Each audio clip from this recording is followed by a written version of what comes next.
മകരവിളക്കിന് 2 ദിനം മാത്രം ബാക്കി നിൽക്കെ സന്നിധാനമൊരുങ്ങി.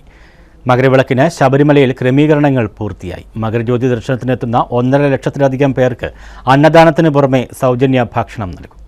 മകരവിളക്ക് മഹോത്സവവുമായി ബന്ധപ്പെട്ടെത്തുന്ന ഭക്തർക്ക് പരമാവധി സൗകര്യങ്ങൾ ഏർപ്പെടുത്തിയിട്ടുണ്ടെന്ന് Travancore Devaswom board president PS Prashanth പറഞ്ഞു. 4 ലക്ഷത്തിലധികം ഭക്തർ മകരജ്യോതി ദർശിക്കുമെന്നാണ് കരുതുന്നത്. അവർക്കാവശ്യമായ എല്ലാവിധ സൗകര്യങ്ങളും ഒരുക്കിയിട്ടുണ്ട്. വെള്ളം, സ്നാക്സ്, ഭക്ഷണം എന്നിവ വിതരണം ചെയ്യും.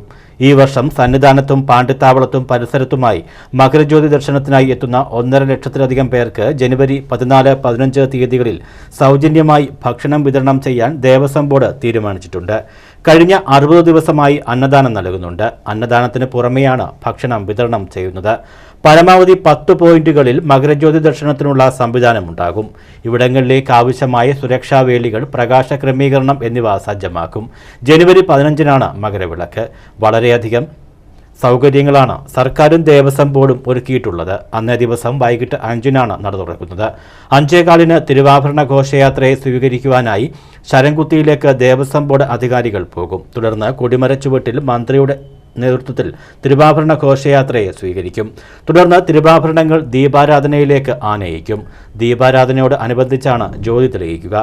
മകരവിളക്ക് മഹോത്സവവുമായി ബന്ധപ്പെട്ട് ഇത്തവണ വളരെയേറെ സൗകര്യങ്ങളാണ് സർക്കാരും ദേവസ്വം ബോർഡും ഒരുക്കിയിരിക്കുന്നത്. 15-ാം തീയതിയാണ് മകരവിളക്ക്. 15-ാം തീയതി രാവിലെ 3:15 നട തുറക്കും. രാവിലെ അതുമായി ബന്ധപ്പെട്ട ദീപാരാധനയും മറ്റു കാര്യങ്ങളും നെയ്യഭിഷേകവും ഒക്കെ അങ്ങനെ ആരംഭിക്കും.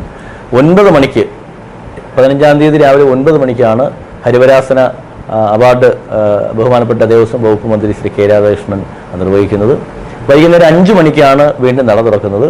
5:15 തിരുവാഭരണ ഘോഷയാത്രയെ സ്വീകരിക്കുവാൻ വേണ്ടി ശരംകുത്തിയിലേക്ക് നമ്മുടെ ദേവസ്വം ബോർഡ് അധികാരികൾ പോകും. അതിനുശേഷം തിരിച്ചു വരുന്ന തിരുവാഭരണ ഘോഷയാത്രയെ മന്ത്രിയുടെ നേതൃത്വത്തിൽ, ബഹുമാനപ്പെട്ട ദേവസ്വം മന്ത്രിയുടെ വകുപ്പ് മന്ത്രിയുടെ നേതൃത്വത്തിൽ സ്വീകരിച്ച് ദീപാരാധനയിലേക്ക് ആനയിക്കുകയായി. ഏതാണ്ട് ഇവിടേക്ക് എത്തുന്ന ഒരു 4 ലക്ഷത്തിലധികം വിശ്വാസികൾ ഇത്തവണ മകരജ്യോതി ദർശിക്കുവാൻ വേണ്ടി വരും എന്നാണ് ഞങ്ങൾ വിചാരിക്കുന്നത്. പോലീസും വനപാലകരും നൽകുന്ന നിർദ്ദേശങ്ങൾ ഭക്തർ കർശനമായി പാലിക്കണം. വനപ്രദേശങ്ങളിലേക്ക് കയറാൻ ശ്രമിക്കരുത്. ഇഴജന്തുക്കളുടെയും വന്യമൃഗങ്ങളുടെയും വിഷച്ചെടികളുടെയും കാര്യത്തിൽ ജാഗ്രത പാലിക്കണം. ദർശനത്തിനായി കെട്ടിടങ്ങളുടെ മുകളിൽ കയറി നിൽക്കരുത്.